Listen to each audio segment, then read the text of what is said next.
کرتا ہے داتا گنج بخش علی اجویری رحمت اللہ تعالی علیہ۔ آپ فرماتے ہیں کہ حضرت جنید بغدادی کا مرید تھا، 4 دن پیر صاحب کے پاس آیا تو بعد میں خود پیر بن گیا، خود پیر بن گیا۔ وہ حضرت صاحب رحمت اللہ تعالی نے دیکھا آ نہیں رہا، مرید اولاد ہوتے ہیں، ان سے پیار ہوتا ہے، ان کو اہمیت دی جاتی ہے، اور بعض اوقات غلط فہمی کا شکار بھی ہو جاتے ہیں، اہمیت دی گئی یار نظر نہیں آ رہا، تو آپ نے سوچا شاید بیمار ہو گیا ہے۔ حضرت جنید بغدادی خود گھر تشریف لے گئے۔ حضرت جنید بغدادی جن کا ولیوں میں اس طرح مقام ہے جس طرح حضرت جبریل امین کا فرشتوں میں مقام ہے، اتنا بڑا، چل کے گھر گئے اور جا کے کہا السلام علیکم، کہتا جی وعلیکم السلام، کہتا تو آتا کیوں نہیں؟ مطلب مجھے اب آپ کی ضرورت ہی نہیں، میں اب خود بڑا پرہیزگار ہوں، مجھے کیا ضرورت ہے میں کسی کو اپنا بڑا مانوں، میں خود بڑا پرہیزگار ہوں۔ فرمایا ہوا کیا؟ کہنے لگا جی رات جب میں سوتا ہوں تو 2 فرشتے آتے ہیں، مجھے براق پہ بٹھاتے ہیں اور جنت کی سیر کراتے ہیں، براق پہ بٹھاتے ہیں اور اللہ اکبر جنت کی سیر کراتے ہیں۔ میرے ہاتھوں کے تراشے ہوئے مٹی کے صنم آج بت خانے میں بھگوان بنے بیٹھے، میرے ہاتھوں کے تراشے ہوئے مٹی کے صنم، دیکھو تو صحیح، آج بت خانے میں بھگوان بنے بیٹھے۔ اور رائے پوری کہنے لگے وہ پتھر جن کو سکھائی تھی قوت گویائی ہم نے، وہ جب بولنے لگے تو ہم پر ہی برس پڑے، بولنے لگے تو وہ ہم پر ہی برس پڑے۔ کہنے لگا جی اب تو میں اللہ خیر کرے بڑا اونچا اڑ رہا ہوں، آپ کبھی گئے جنت میں؟ آپ مسکرا پڑے، فرمانے لگے بیلیا آج جب جنت میں جائے تو ذرا لا حول ولا قوت بھی پڑھ لینا، آج جب جنت میں جائے تو ذرا وہ بھی۔ وہ کہنے لگا چلو ٹھیک ہے پڑھ لوں گا، اٹھ کے ملا بھی نہیں، حضرت واپس آ گئے۔ رات کو خواب آئی، جنت میں جانے لگا تو خیال آیا جناب جنید بغدادی نے کہا تھا پڑھ ہی لوں، پڑھنے لگا لا حول ولا قوت الا باللہ۔ آنکھ کھولی تو روڑی کے ڈھیر پہ بیٹھا تھا، روڑی کے ڈھیر پہ بیٹھا تھا۔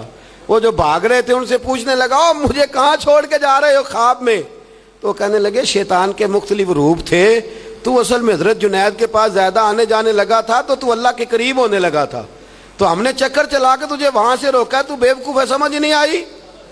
اب رونے لگا جاؤں تو کس منہ سے جاؤں، حاضری دوں تو کس منہ سے دوں، اب میں کیسے جاؤں اس کی بارگاہ ناز تک، کس طرح حاضری دوں؟ گرا جو ان کی نگاہ سے وہ سنبھل نہیں سکتا۔ لیکن جیسے ہی دروازے سے اندر داخل ہوا حضرت جنید نے آنکھ اٹھائی اور مسکرائے، فرمایا میں نے تجھے پہلے ہی کہا تھا کہ لاہور تو پڑھ لینا۔ فرمایا آ جا، اللہ والوں کے دروازے بند نہیں ہوا کرتے، رب کریم کے بندوں کے دروازے تم ہی بند کرتے ہو، دل کا دروازہ جب بھی کرتے ہو، یہاں تو دروازہ کوئی قابل تو ہو، ہم شان نہیں دیتے، مانگنے والوں کو تو دنیا بھی نہیں دیتے ہیں، تو آ تو صحیح، تو دیکھ تو صحیح، آج بھی بڑی خانقاہیں آباد ہیں، بڑے اللہ کے بندے ہیں، بڑے اللہ کے بندے جو بڑے طریقے سے لوگوں کو قائل کرنے والے، سمجھانے والے ہیں، لیکن ہم کسی کے ساتھ اصلاح کا تعلق قائم کرنے کو تیار، یہ والا سرمایہ ہم اکٹھا ہی نہیں کرتے، ہم خود بڑے ہیں۔ حالانکہ بڑا وہ ہوتا ہے جس کا کوئی بڑا ہوتا ہے، بڑا وہ ہوتا ہے جس کا کوئی بڑا نہیں ہوتا، وہ کبھی بھی بڑا۔ تو یہ صحبتیں، کسی نے محمود غزنوی سے کہا تھا تو بڑے عدل کرتا ہے، تو کہنے لگے اس لیے کہ میں نے حضرت ابو الحسن خرقانی کی ڈیوٹی کی ہے، میں نے ایک اللہ کے بندے کی، اس نے میرا دل صاف کر دیا ہے۔ کہنے لگے حضرت ابو الحسن خرقانی کو میں نے پیغام دیا، میں نے کہا بابا جی ملنا ہے، تو بابا جی کہنے لگے تینوں کام میں کہ مینوں اج کل دا مولوی میری طرح دا ہوندا تے وہ آندا چلو فوٹو تے آئے گی نا ایم پی اے صاحب نال، جانا چاہیے چھیتی کرو، باقی کم چھڈو سارے، پہلے اتنے حاضری دئیے کہ قضا نہ ہو جائے، اللہ خیر فرمائے۔ تو کہا اب بادشاہ وقت محمود غزنوی کہنے لگا حضرت ابو الحسن خرقانی سے ملنا ہے، تو فرمانے لگے کام مجھے ہے کہ مجھے؟ کہنے لگا جی مجھے، تو فرمانے لگے آ جا ملنا ہے، تو میرا کیا کام ہے تیرے پاس؟ وہ کہنے لگا آپ کو پتہ نہیں میں اولی الامر ہوں، بادشاہ وقت ہوں، اطیعوا اللہ واطیعوا الرسول واولی الامر منکم۔ تو آپ فرمانے لگے میری ابھی اطیعوا اللہ واطیعوا الرسول ہی پوری نہیں ہوئی، اس سے آگے گزروں گا تو کوئی اور بات ہوگی نا۔ خیر مجبور ہو گیا ابو الحسن خرقانی، توجہ ہے آپ حضرات کی، کہتے ہیں حضرت کی مجھے مجبور کر دیا تو میں خود گیا ملنے۔ جب میں ملنے حاضر ہوا نا تو میرے دل میں خیال آیا کہ شاید بابے کا خیال ہے کہ میں کنجوس بادشاہ ہوں، میں نے جب دیے نا موٹے نذرانے، اور جب میں نے ہیرے جواہرات مصلے کے نیچے چھوڑے اور چمک آنکھوں تک آئی تو بابا جی اٹھ کے ملے ہی ملے. بڑی طاقت ہوتی ہے ان مال میں، سرمایے میں. لیکن کہتے ہیں جب میں اندر گیا تو بابا جی نے میرا استقبال ہی نہیں کیا. میں نے ایک ہاتھ آگے کیا تو بابا جی نے بھی ایک ہی کیا، دوسرا کیا تو پھر انہوں نے دوسرا کیا. کہتے میں بیٹھ گیا. انہوں نے نا میری تواضع کی، ایک روٹی میرے ہاتھ میں دی، کئی دنوں کی خشک روٹی، اور ایک پانی کا گلاس دیا. کہتے میں چبانے لگا نا تو میرے گلے میں پھنس گئی. بادشاہ نازک مزاج ہوتے، توجہ ہے آپ حضرات کی. کہتے اب میں نے کیا کیا، وہ روٹی تو نہ کھائی گئی تو میں نے نا تھوڑی سی اشرفیاں مصلے کے نیچے رکھیں. تو حضرت ابو الحسن خرقانی کہنے لگے، ادھر دیکھیے گا، فرمانے لگے اور تو نے میری روٹی کیوں نہیں کھائی؟ کہنے لگا جی گلے میں پھنس گئی ہے. آپ مصلہ اٹھا کے کہنے لگے یہ دولت بھی لے جا، یہ بھی درویشوں کے گلے میں پھنس جاتی ہے، اس کو لے جا اٹھا کے، یہ بھی پھنس جاتی ہے، ہمارے گلے سے نیچے نہیں اترتی، نیچے لے جا. وہ کہتا جب میں نے اٹھائی تو مجھے سمجھ آ گئی یہ وہ والا صوفی نہیں، یہ اللہ والا صوفی ہے، یہ رب رب کرنے والا صوفی ہے. اس کی نظر میری جیب پہ نہیں، اس کی نظر تو میرے دل پہ ہے. فرمانے لگے اب جب میرے دل کی صفائی ہو گئی نا، توجہ ہے آپ حضرات کی، جب صفائی ہو گئی نا دل کی، میں نے کہا نہیں یہ اللہ والے. تو کہتے ہیں میں اٹھا تو حضرت ابو الحسن خرقانی بھی کھڑے ہو گئے اور مجھے باہر سواری تک چھوڑنے آئے. کہتے ہیں جب سواری تک آئے تو میں نے کہا کہ حضور آتی دفعہ تو کوئی پروٹوکول نہیں.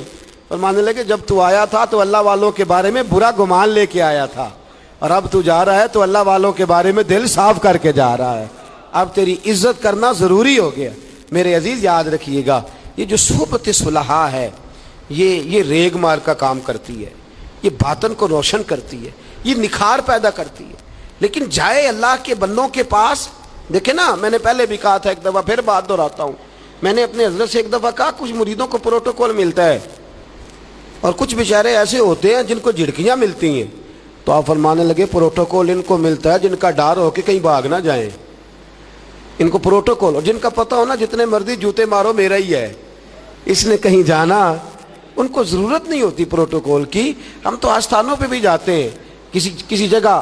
ہاں ایک بات ضرور میں ضرور کہوں گا، خانقاہ پہ جائیے، اس خانقاہ پہ جہاں اللہ اور اس کے رسول کے دین کا درس دیا جاتا ہے، جہاں سونا مرشد سچا مرشد سے آگے بات نہیں جاتی، اور جہاں سوائے ایک ذات کی شخصیت پرستی کے کوئی اور نعرہ ہی نہیں لگتا. ہم ان خانقاہوں کے قائل، ہماری وہ خانقاہ ہیں جہاں رب رب کا ذکر ہوتا ہے، جہاں اللہ اللہ کے نعرے لگتے ہیں، جہاں رب کریم کو یاد کیا جاتا ہے. یہاں صوفی بیعت اپنی کرتا ہے لیکن وہ توجہ اللہ کریم کی طرف کراتا ہے، وہ سنت اور شریعت کی پابندی کراتا ہے، وہ لوگوں کو دین کا رستہ بتلاتا ہے. لوگ جاتے اس کے پاس ہیں لیکن رستہ انہیں مدینے والے محبوب کا بتایا جاتا ہے. جس جگہ شریعت کی پاسداری نہیں، ہم تو کچی بات ہی نہیں کرتے، بالکل کوئی لیت لا اللہ نہیں، کچی بالکل نہیں، 100% نہیں. بابانگے دوہل کہتے ہیں جو شریعت کا باغی ہے ہم اس کے باغی ہیں، ہم اس کے، بولیے ہم اس کے. میں نے ایک بندہ کہنے لگا پچھلی باری، کہندا جی ایک بابا ہے نیٹ دے اوتے، اے بابا اپنے آپ سجدے پہ کراندا ہے. تے میں کہ بابا انہاں نوں آکھو تسی رکھ لو، اساں دا کی کرنا ہے، کوئی ضروری ہے سانوں ہی دینا جے بابا. اس طرح کے کئی بدتمیز ہیں.